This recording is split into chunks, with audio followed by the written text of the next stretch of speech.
और पीडीएम को इलेक्शन में शिकस्त का खौफ सताने लगा। इलेक्शन कमीशन बाद वफाकी हुकूमत ने भी बल्दियाती इंतखाबात के खिलाफ इस्लामाबाद हाईकोर्ट का दरवाजा खटखटा दिया है। इंट्राकोर्ट अपील दायर कर दी गई, जबकि सुबह सवेरे अवाम ने वोट डालने के लिए पोलिंग स्टेशन का रुख कर लिया। तफसीलात क्या है ये जानेंगे, हमारे साथ हमारे नुमाइंदगान मौजूद हैं। इस्लामाबाद हाईकोर्ट से अकील अहमद, मलिक सईद आवान और आलिजा पोलिंग स्टेशन का अहवाल बताएंगे। सबसे पहले बात कर लेते हैं आलिजा से, जो इस वक्त पोलिंग स्टेशन के बाहर मौजूद हैं। आलिजा, आगाह कीजिएगा, आप कहां पर मौजूद हैं और क्या अब भी वहां पर वोटर्स आ रहे हैं अपना वोट कास्ट करने के लिए?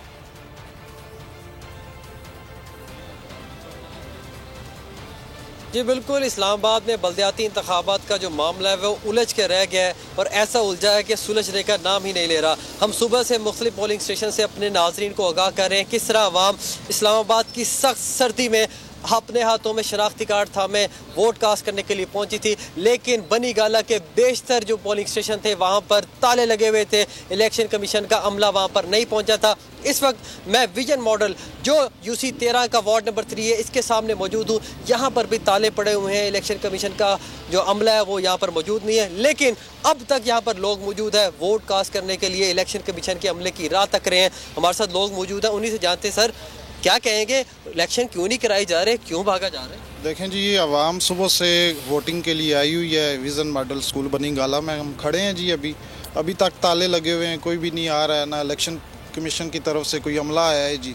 हमारा तो ये मुतालबा है कि इलेक्शन कमीशन अगर पोलिंग नहीं करा सकते हैं तो वो अपने ओहदे से मुस्तफ़ा हो जाए। ठीक है, आवाम सुबह से देखें ये कितने बंदे खड़े हैं, वोटिंग के लिए आ रहे हैं, यहाँ पे कोई भी नहीं आया अभी तक। आप बताएं जी, आप क्या कहना चाहेंगे? जी देखिए, हम भी सुबह से बार मैं तो तकरीबन ये चौथा पांचवा चक्कर है कि शायद अमला पहुंच गया और हम अपना वोट कास्ट कर सकें, अपना हक इस्तेमाल कर सकें, लेकिन सुबह से हम जितनी दफ़ा भी यहाँ पे आए हैं यहाँ पे कोई भी नहीं है। ये आपके सामने ये तारे लगे हुए हैं। आलिजा, हमारे साथ रहिएगा। पोलिंग स्टेशन के बाहर इस वक्त भी लोग मौजूद हैं वोट डालने के लिए, लेकिन दरवाजे बंद हैं। इलेक्शन कमीशन का अमला नहीं है।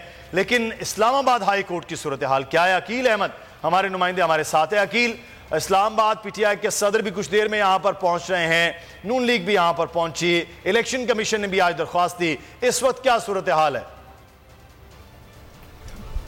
जी देखिए, बिल्कुल इस्लामाबाद में बल्दियाती इंतखाबात के हवाले से मामला एक बार फिर जो है वो इस्लामाबाद हाई कोर्ट पहुँच चुका है और इस वक्त इस्लामाबाद के जो बल्दियाती इंतखाबात हैं उनके मुस्तक़बिल के हवाले से जो तमाम नजरें हैं वो इस वक्त इस्लामाबाद हाई कोर्ट पर मरकूज हैं कि इस्लामाबाद हाई कोर्ट से अब क्या फ़ैसला आता है। आज सुबह ही इलेक्शन कमीशन की जानिब से जो गुज़िश्ता रोज़ इस्लामाबाद हाई कोर्ट के सिंगल बेंच की जानिब से एक फ़ैसला दिया गया था और इलेक्शन कमीशन को आज 31 दिसंबर को बल्दियाती इंतखाबात कराने का हुक्म दिया गया था, उसके खिलाफ इलेक्शन कमीशन की जानिब से आज सुबह एक इंट्रा कोर्ट अपील दायर की गई और उसमें मौक़िफ़ अपनाया गया कि जो है वो इतने शॉर्ट नोटिस पर बल्दियाती इंतखाबात की तैयारियाँ करना मुमकिन नहीं है। जिसके बाद रजिस्ट्रार इस्लामाबाद हाई कोर्ट की जानिब से इलेक्शन कमीशन की जो इंट्रा कोर्ट अपील है उस पर एतराज़ात आयद कर दिए और अब तक इलेक्शन कमीशन इस हवाले से जो है वो जो अपनी इंट्रा कोर्ट अपील है उस पर एतराज़ात ख़त्म नहीं करा सका। लेकिन अब से कुछ देर कबल वफाकी हुकूमत की जानिब से एक जो है इंट्रा कोर्ट अपील यहाँ पर इस्लामाबाद हाई कोर्ट में दाखिल की गई है और ये कहा गया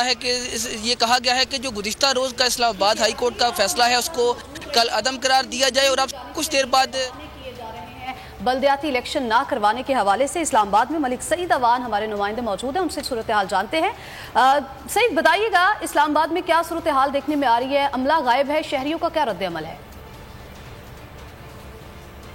जी बिल्कुल, हम इस वक्त मौजूद हैं इस्लामाबाद के हल्के यूसी 59 में, जहाँ पर आवाम की एक बड़ी तादाद मौजूद है और वो उनका यही कहना है कि वो सुबह से वोट डालने के लिए आए थे, मगर यहाँ पे जब पोलिंग स्टेशन के बाहर पहुँचे तो ताले लगे हुए थे, ना इलेक्शन कमीशन का अमला मौजूद था, ना ही सिक्योरिटी एहलकार मौजूद थे और उनका यही कहना था कि अदालत आलिया के जो फैसले हैं उसकी रोशनी में आज अपने वोट का हक इस्तेमाल करने आए थे। मगर यहाँ पे इलेक्शन कमीशन की जानिब से ना तो कोई बंदा अमला मौजूद था, ना ही कोई जो है सिक्योरिटी के हवाले से कोई एहलकार मौजूद है। हमारे साथ इस वक्त मौजूद हैं यूसी के चेयरमैन के जो उम्मीदवार हैं इश्तियाक गुज्जर साहब, उनसे पूछते हैं वो इस हवाले से क्या कहेंगे। बिस्मिल्लाहिर्रहमानिर्रहीम।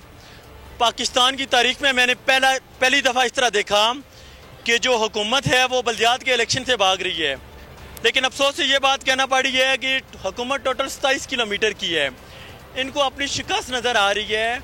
इसी वजह से इन्होंने जो इलेक्शन कमीशन को आर्डर मिला था हाई कोर्ट की तरफ से, इसने रद्दी की टोकरी समझा शायद इसको, लेकिन कतन ऐसा नहीं होगा। पाकिस्तान में अदालतें आज़ाद हैं, इंशाल्लाह इलेक्शन होंगे और पाकिस्तान तरीके इंसाफ 2 दहाई नहीं 3 दहाई अक्सरियत से आ रही है। जब इलेक्शन होंगे इंशाल्लाह इनकी ज़मानतें जब्त होंगी। 1-sided मुकाबला है इंशाल्लाह इबरतनाक शिकस्त। मलिक सईद आवान हमें आगाह कर रहे हैं, इस वक्त भी लोग मौजूद हैं, इलेक्शन का मुतालबा कर रहे हैं। अकील अहमद आपका भी बहुत शुक्रिया, आलिजा आपका भी बहुत शुक्रिया। अगर आपको ये वीडियो पसंद आई तो हमारे चैनल को सब्सक्राइब करें और बेल आइकन पर क्लिक करें।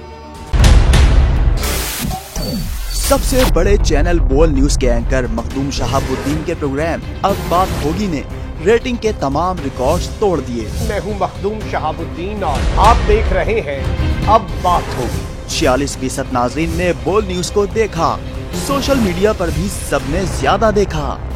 सब्सक्राइब करें और बेल दबाएं ताकि कोई खबर रह न जाए।